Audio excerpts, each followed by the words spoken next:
राधे राधे मित्रों। तो मित्रों, आप लोग राधा कृष्ण के आज के एपिसोड में देखेंगे कि राधा कृष्ण जी से कहती हैं, कृष्ण हमने प्रत्येक शिला पे अपने चिन्ह तो लगा दिए, किंतु स्मारक बनाने में हमें बरसों लग जाएंगे।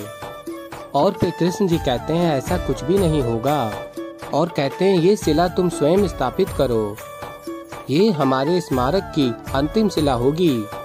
और कहते हैं तुम्हें स्मरण है एक बार तुमने अद्भुत नगरी का स्वप्न आया था। और फिर तभी राधा कहती है हाँ, और फिर द्वारिका का निर्माण हुआ।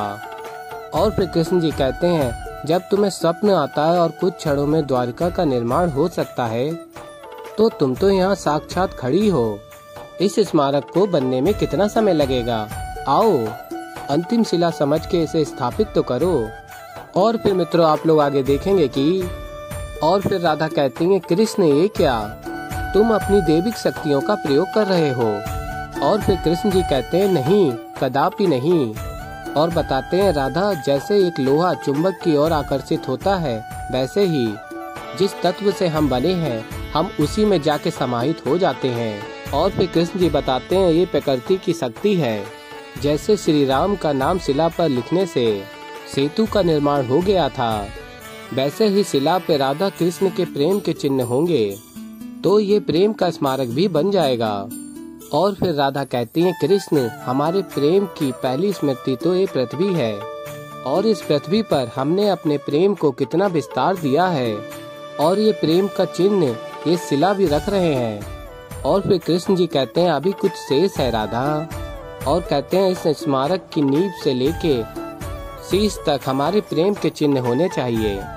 और फिर आगे कृष्ण जी कहते हैं और ये ध्वज जो हमारे प्रेम स्मारक पर लहराएगा, क्यों ना इसे भी हम अपने प्रेम से चिन्हित कर दें राधा।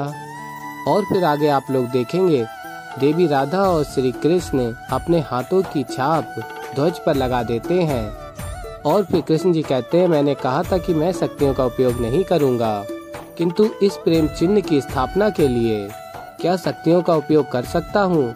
और फिर तभी राधा कहती हैं इस प्रेम की स्मारक में मानवता का कल्याण निहित है, इसके लिए जो भी आवश्यक है हमें करना होगा कृष्ण।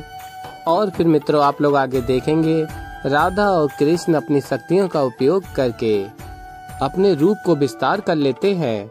और फिर कृष्ण जी कहते हैं हमारा आशय सदैव यही रहा है कि प्रेम की विजय हो, तो आज राधा कृष्ण प्रेम का ये ध्वज प्रेम की स्मारक पर स्थापित करेंगे। और फिर तभी ध्वज को स्मारक के शीश पे लगा देते हैं। और फिर मित्रों, आप लोग आगे देखेंगे कि राधा कहती हैं कृष्ण प्रेम की ये ध्वज अनंत काल तक प्रेम की विजय का संकेत देगी। और फिर मित्रों, आप लोग आगे देखेंगे शाम ऋषि दुर्वासा के समक्ष जाकर कहता है प्रणाम ऋषि श्रेष्ठ। और फिर तभी ऋषि दुर्वासा कहते हैं क्या तुम्हें ज्ञात नहीं, बिना मेरी आज्ञा के आश्रय में आना निषेध है। और फिर तभी शाम कहता है ऋषि श्रेष्ठ आप अत्यंत ही महान हैं, हम यहाँ जिस कार्य की उपस्थिति के लिए आए हैं उसका प्रारंभ हम आपसे ही करना चाहते हैं। और फिर ऋषि दुर्वासा कहते हैं किंतु तुम हो कौन। और फिर शाम कहता है मैं द्वारकाधीश श्री कृष्ण का पुत्र शाम हूँ, आप अपने चरणों में मेरा नमन स्वीकार कीजिए। और फिर तभी ऋषि दुर्वासा कहते हैं क्या चाहते हो। और फिर शाम कहता है गुरुवर मेरे पिता द्वारकाधीश अपनी सुंदर सी नगरी द्वारिका में एक अति भव्य स्मारक का निर्माण कर रहे हैं, और इसलिए मैं चाहता हूँ यदि आपका आशीष उस कार्य को मिल जाए तो वो स्मारक कभी भी नष्ट नहीं होगी। और फिर ऋषि दुर्वासा कहते हैं तो कृष्ण ने तुम्हें मेरा आशीष लेने के लिए भेजा है, किंतु वो भूल गया आशीष मांगने से प्राप्त नहीं होता, प्रसन्न होकर दिया जाता है। और कहते हैं मेरे पास व्यर्थ समय नहीं है, चले जाओ। और फिर मित्रों, आप लोग आगे देखेंगे कि शाम कहता है ऋषि श्रेष्ठ एक बार मेरी बात सुन लो, अब आप मुझे आशीष दें या ना दें, किंतु मैं आपकी सेवा करना चाहता हूँ। मैं योद्धा हूँ, इसलिए मैं चाहता हूँ कि मैं आपके निरंतर चलने वाले तप की रक्षा असुरों से कर सकूं। अब इतनी दूर से आया हूँ तो मुझे एक अवसर तो दीजिए आपकी सेवा करने का। और फिर ऋषि दुर्वासा कहते हैं क्या वास्तव में तुम इतने कुशल हो जो तुम मेरे तप की रक्षा उन राक्षसों से कर सको।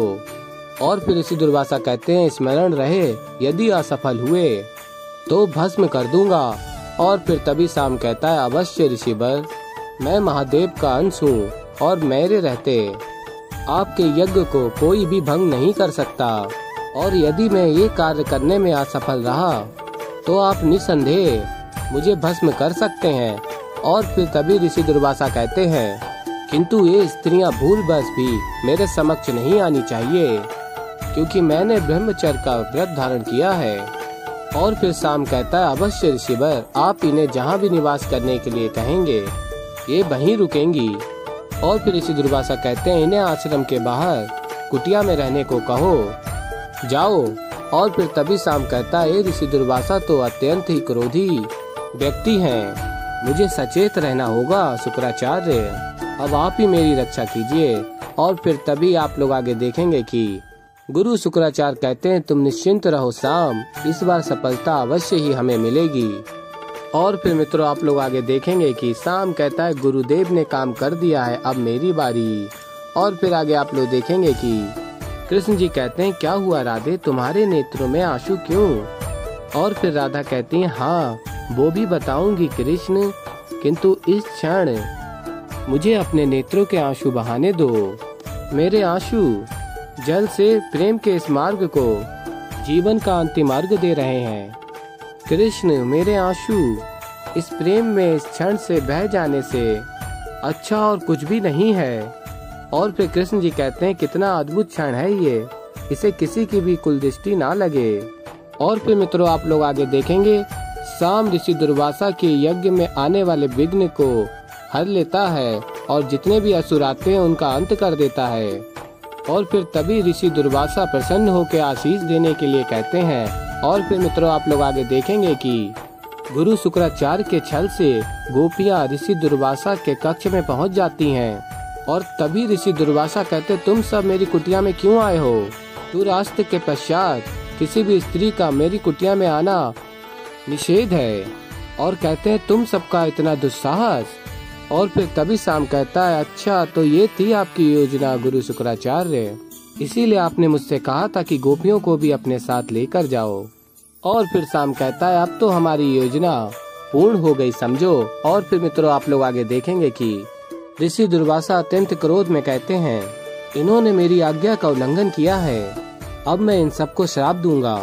और फिर तभी शाम कहता है, नहीं ऋषिवर, ये गोपियां तो भोली भाली हैं, ये कृष्ण की भक्ति में नाचती और गाती रहती हैं। और फिर तभी ऋषि दुर्वासा कहते हैं, कृष्ण का अपराध है। तो मित्रों ऐसे ही आगे और भी बहुत कुछ देखने को मिलेगा आप लोगों को। तो अभी के लिए इस वीडियो में इतना ही।